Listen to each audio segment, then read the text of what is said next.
everybody, this is Hannah and thank you so much for joining me today. I have yet another video about how to sell your junk jewelry. So this will be the third video that I've done. I will link the other two. I did a video on how to sell your single earrings and worn earrings. And then I also did another video on how to sell like your broken beaded necklaces. So those have a lot of great info. I recommend checking those out. And as you can see here, today's video will be all about how to sell your junk or worn or damaged costume rings. So I didn't mention this in my other videos, but something you may already know, but it's very important that you test your jewelry for gold and silver content, because you can get, you know, more money even if it's broken or missing a piece, it's missing a stone or whatever. You can still, you know, scrap it, take it to your pawn shop, or, you know, there are other websites where you can get money for scrap gold, scrap silver, and gold is at a all-time high. I haven't checked it recently, but I'm pretty sure it's still up there. Yeah, that's just another tip and a way to test is you get these testing acids. You can get these on Amazon and you'll get, you know, I've got one for 10 karat, 14 karat, 18 karat and silver, and you'll have a little stone that you scratch it on, and you want to make sure that you do it in a place that's not too noticeable, because you can damage your jewelry. It can wear it down. Like I had some 14 karat gold earrings that have like a brush texture, and where I scratched it, it smoothed it out, so it lost that texture, and I had to make note of that. So that's important, because not all gold and silver is marked. Some people may tell you they are marked, they're not, especially if it's an artisan piece. Someone made, you know, a silver ring but didn't mark it. I've actually done that myself. I'm a silversmith. Well, I have been out of practice for years, and I don't have a way of marking or stamping my jewelry, so whenever I've made silver pieces, they're not marked. So just keep that in mind. These rings I'm showing you right here are all in, I would say, wearable, decent condition. And I am going to show you some rings that are completely worn out. I have here to the side a whole bag full of very cheap fashion rings. They may have plastic stones, glass stones. The plating is worn off. Let me see if I can find one that's pretty worn. This is one that was silver and now it's copper. This one's got little plastic stones and it is very, very worn, scratched up. The plating's coming off. These are just really cheap rings. Here's a wire wrapped ring someone made. I think that's a button. Yes, that is a button. Little plastic button. We've got a slightly adjustable ring there. A lot of the plating's gone. The copper's coming through. This is a really cute adjustable ring with an ice cream cone, and it's got little rhinestones missing, and there is a little bit of plating loss. So this is what we're going to go over. Can you sell these? Yes, totally. I said this before, do not throw away your jewelry. Now there are going to be some obvious things to throw away, like I've gotten like paracord or woven cord bracelets or necklaces, and they're just so dingy and gross. So whenever I find like fabric type stuff that's obviously dirty or gross, you have no idea where that's from. You can't really clean that, and so I throw that kind of stuff away. but really for the most part, I don't throw anything away. I'm all about reducing waste, reusing items, and I know there are plenty of people like me, so I save these items either for myself to use or to let someone have a chance. So here's sort of the different categories that I like to sell in. So you want to look at condition. You want to see, are they wearable? So like, here's a wood ring. Nothing wrong with it, really. Here's a stretchy ring. There is no gold tone loss to that.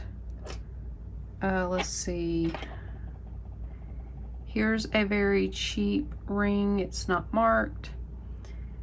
It has a little bit of plating loss, but on the outside, it looks pretty good. So I might put things that are like great condition. I can't really find anywhere. You want to set those aside. Then, you know, put a group of rings that have some wear, but like for the most part, it looks pretty good. You think someone could still wear it. And then you want to get like the rings here that have completely lost the plating. It may have some stones missing. So I would divide them up in like those 3 condition categories. And then you want to look at whether it's vintage or modern. And it can be a little difficult to tell. I consider things vintage. Most other selling platforms consider vintage 20 years or older. So I have this ring. This has a resin cameo on the front, and it has this interesting filigree border, and it's an adjustable ring. This is probably not that old, maybe 70s, maybe a little newer, but definitely vintage style with this cameo, so I would set that aside. If you're not quite sure, but you think that it is at least a vintage style, I would group those items together. So like, I have no idea when this was made, but it's wood.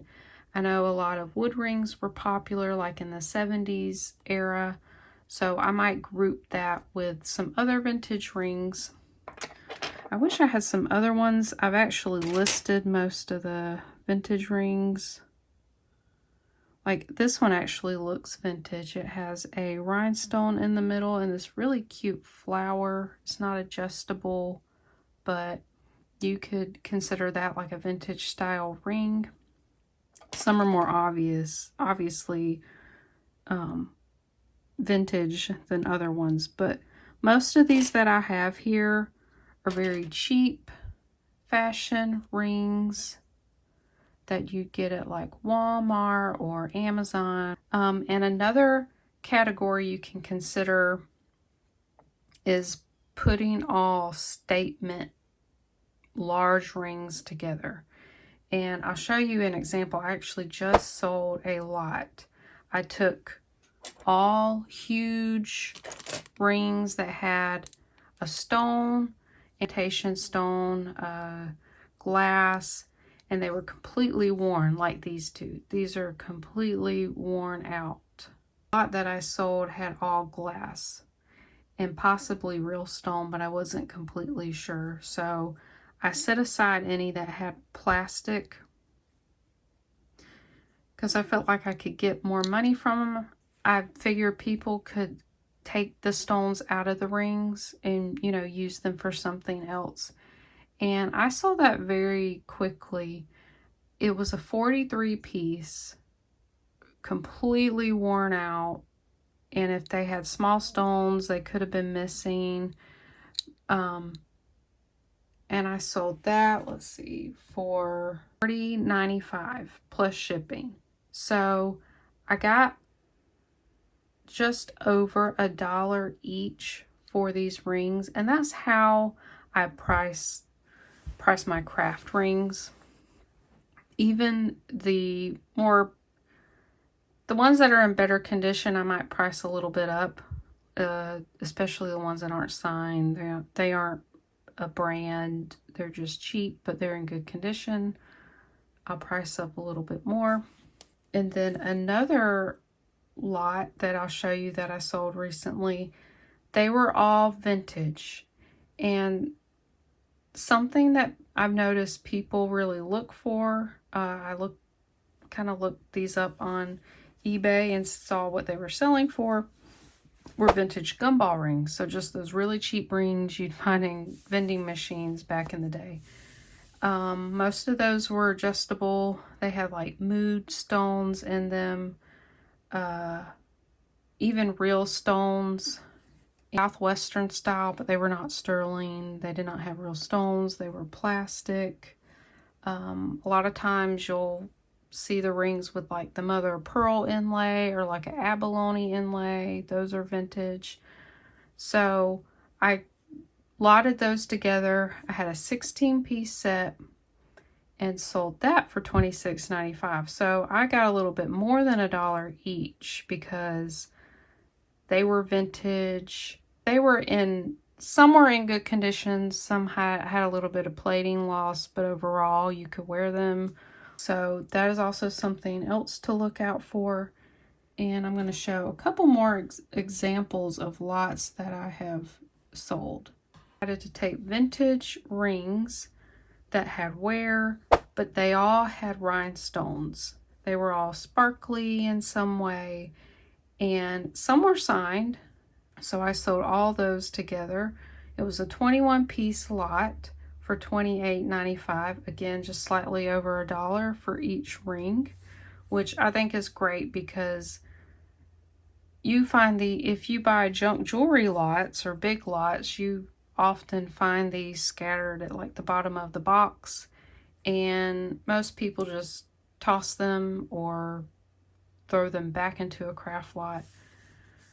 But if you want to take the time to organize these into smaller curated craft lots, you can get more money for these pieces. So it's all about if you want to take the time to do this. I know not a lot of people do, but I come across a lot of craft pieces myself because I utilize them in my jewelry designs. So that's just what I've decided to do, and you can make money doing it that way. Another lot of rings that I sold, it was just 4 rings, and they were all signed Crown Trifari. They were modernist in style. They were probably from the 60s and 70s, and they had so much gold tone loss. So I thought, okay, I got 4 of these rings. They're all the same style, era. This is perfect to lot together. I could have possibly gotten more from these. I sold these very quickly for $28.95 for 4 rings. Because these rings on their own probably would have sold for that. But I just wanted to recoup my money, as quickly as possible from this huge lot that I bought. So I thought that was great. I was very happy with that. Again, I sold another vintage gumball ring lot. A lot of them had wear. Some of them were in good condition. They were adjustable. One was like a Native American style. Another one had it looked like a star sapphire, but it was plastic. There was a copper ring, a wood ring. Anyways, 16 pieces together, and I sold them for $21.95 plus shipping. So there's just some examples that I've sold recently. So I hope that was really helpful. Kind of gave you guys some ideas. And another category I want to talk about is modern designer or signed lots. I haven't sold any like that, but I do have some rings that I am going to lot together. So I have a Coach ring here, and it's missing a lot of rhinestones. It's also got some plating wear, especially around the edges, and it's really not in good condition. Even if you replace the stones, like it's still got that plating loss. Then I also have this ring. It's very beautiful with these baguette shaped stones. It was gold, and now you see the silver coming through, and this is actually an Alexis Bitar ring. Great designer to look out for. And I noticed these rings weren't really fetching a ton of money in great condition. So I decided, you know, it would be a pretty good idea to lot at least these two together. I'm sure I could still get money just for these two. Maybe not a whole lot, maybe $10. I'm not really sure, maybe a little more. But that's another category you could think about.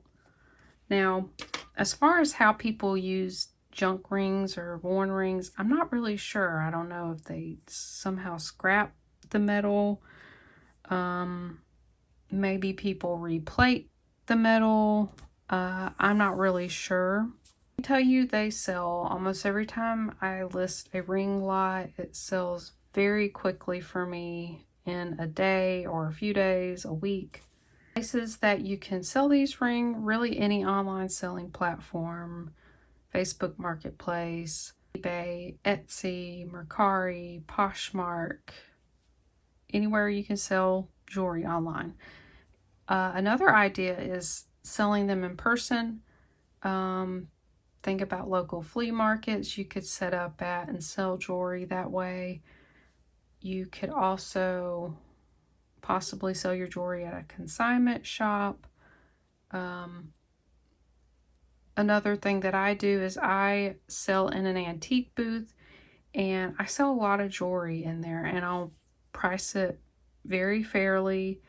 And I've even put in a lot of rings that are in good condition or maybe very little loss, and I'll sell them for $5 or $3, you know, depending on condition and brand or how old the ring is.